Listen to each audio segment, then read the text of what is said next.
The night began quietly at Camp Bluebonnet, a place usually filled with laughter and the gentle hum of summer evenings. Outside, rain tapped gently on the roofs, a soothing rhythm that lulled everyone into a false sense of security. Kids, exhausted from a day of swimming, games and stories around the fire, drifted into dreams, unaware of the danger quietly building outside their walls. The nearby creek, usually calm and sparkling in the sun, was swelling with unseen rain, its muddy waters rising silently, turning into a hidden threat. Counselors made their final rounds, flashlights slicing through the darkness, checking each cabin and believing all was well, unaware of the storm's true power. Then, a deep, unnatural roar shattered the peace, a sound not of thunder but of destruction, echoing through the trees and across the campgrounds. The ground trembled, windows rattled in their frames, and children woke in confusion and fear, clutching blankets as the world changed around them. The creek had become a raging river, breaking its banks and charging toward the camp with unstoppable force. In seconds, chaos erupted. Water burst through cabin doors, sweeping away beds, shoes, and cherished belongings in a wild, icy rush. Screams were drowned by the relentless roar as icy water surged, pulling children from their bunks and scattering them into the darkness. Counselors fought to reach the kids, but the current was too strong, the darkness absolute, and panic set in as the water rose higher. Lightning revealed glimpses of devastation, bunk beds tossed like toys, cabins splintered and torn apart, the camp unrecognizable in the storm's fury. The place of laughter and friendship had become a trap. The roar of water the only sound, echoing through the empty, waterlogged grounds. The peaceful night was gone, replaced by a desperate struggle for survival as everyone fought against the rising flood. Children clung to floating debris, counselors shouted names into the storm, but the water showed no mercy, sweeping everything away. The lights failed, plunging everyone into blackness, broken only by flashes of lightning that revealed the chaos for brief, terrifying moments. The camp was swallowed by the flood, a summer paradise turned nightmare in moments, its buildings disappearing beneath the water. The force of nature was overwhelming, more powerful than anyone could have imagined, leaving everyone feeling small and helpless. The night's gentle promise was shattered, replaced by terror and chaos, as the camp was torn apart by the storm. The counselors' bravery was met with impossible odds, their efforts heroic but often in vain against the raging water.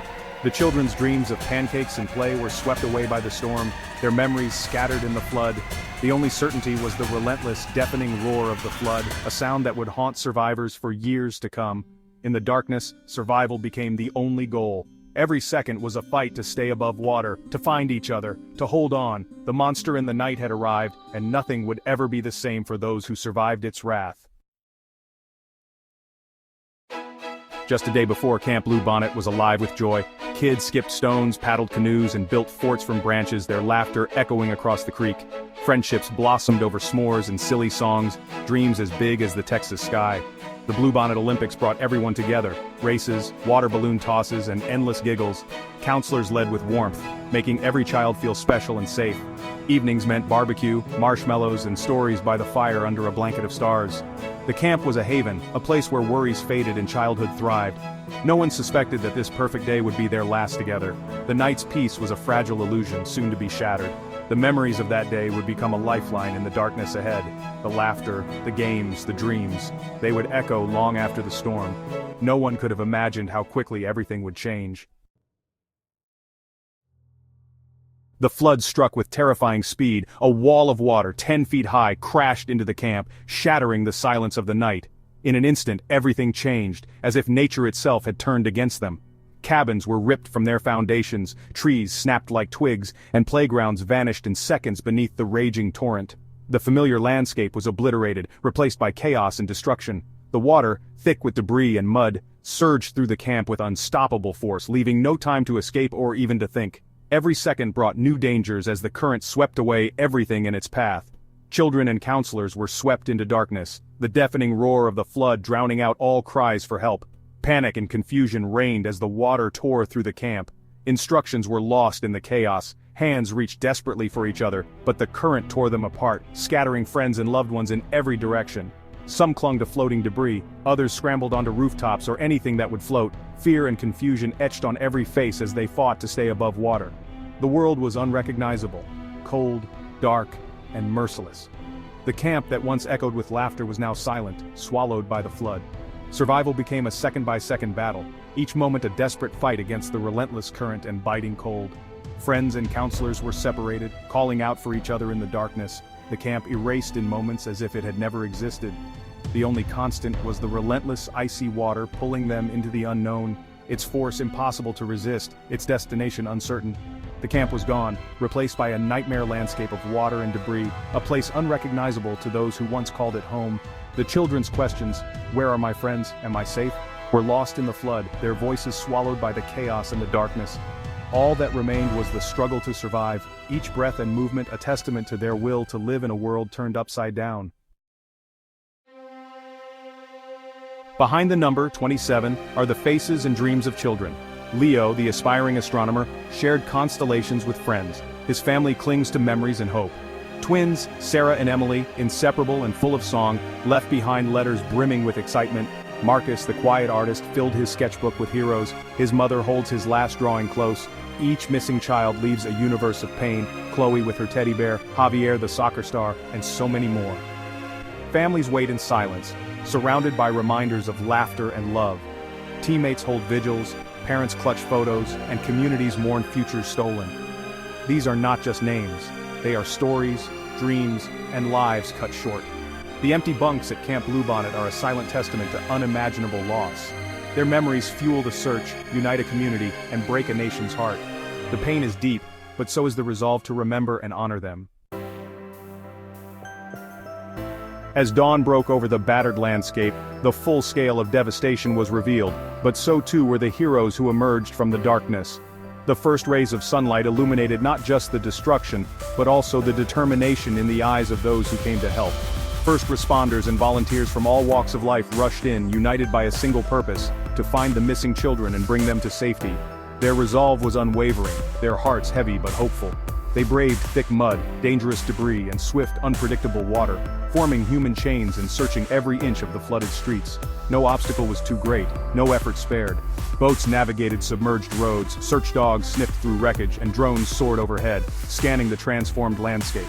Every discovery, no matter how small, brought a mix of hope and heartbreak. The search was slow, dangerous, and utterly exhausting, but no one gave up. Each moment of rest was brief, as the urgency to find the children pushed everyone onward. Each backpack, shoe, or t-shirt found among the debris was a painful clue, a reminder of what was at stake. These discoveries fueled the resolve to keep going, no matter how difficult the path. The area was unrecognizable, maps rendered useless by the destruction, but the mission remained clear: bring every child home, no matter how long it took or how hard it became.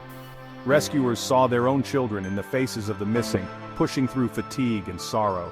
The emotional toll was immense, but their compassion and determination never wavered. The community united in the face of tragedy, with ordinary people stepping up to perform extraordinary acts of courage and kindness. Neighbors became heroes, strangers became family. The work was grueling, the conditions harsh, but hope and a deep sense of duty kept them moving forward step by step, hour by hour. The promise to families was simple but powerful: we will not stop searching. Every parent's fear became the rescuers' mission. Every minute mattered, every effort was a testament to love, determination, and the unbreakable bonds of community. In the end, the search became more than a mission. It became a symbol of hope, unity, and resilience in the face of overwhelming loss. As hope flickered, a new storm threatened to erase it. Dark clouds gathered, meteorologists warned of more rain, a race against time began. Another downpour could trigger a second flood, endangering rescuers and washing away vital clues. Search dogs' scents, tracks, and evidence could vanish in the mud and rising water. The window to find survivors was closing fast. Rescuers worked urgently, glancing at the sky, pushing their bodies to the limit. Thunder became a countdown, nature's threat not yet finished. Families watched weather reports in terror, fearing hope would be lost with the storm. The anxiety was crushing, but determination burned brighter. The race was not just against the elements, but for the last chance to bring the children home. Every second mattered as the storm closed in. Camp Bluebonnet's tragedy is a warning for every community. Disasters can strike anywhere, anytime, turning ordinary lives upside down. Behind every headline are real families, real children. This could happen in any town. Climate change brings more extreme weather, heavier rains, stronger storms, more floods. Are our communities prepared? Are our children truly safe? This event demands better emergency plans, awareness, and action. It also reveals the power of unity, volunteers, neighbors, and strangers coming together. The instinct to protect our children must drive us to build safer, more resilient communities. We must learn, prepare, and care for one another. The memory of these children must inspire lasting change. In the darkness, hope endures. Search crews and volunteers refuse to give up, their determination a beacon in the night. Families hold on to memories, praying for miracles. The tragedy has revealed humanity's best: love, courage, and unity. Strangers have become family, communities have rallied, and support pours in. We must promise to never forget the 27 children of Camp Bluebonnet. Their laughter, dreams, and lives had meaning. Honor them by taking action, share their story, check your community's safety, support disaster relief, hold your loved ones closer, cherish every moment. Let grief become action, heartbreak become hope. Together we can protect the children we have and honor those we lost. We must not look away, we must hold on to hope and never ever give up.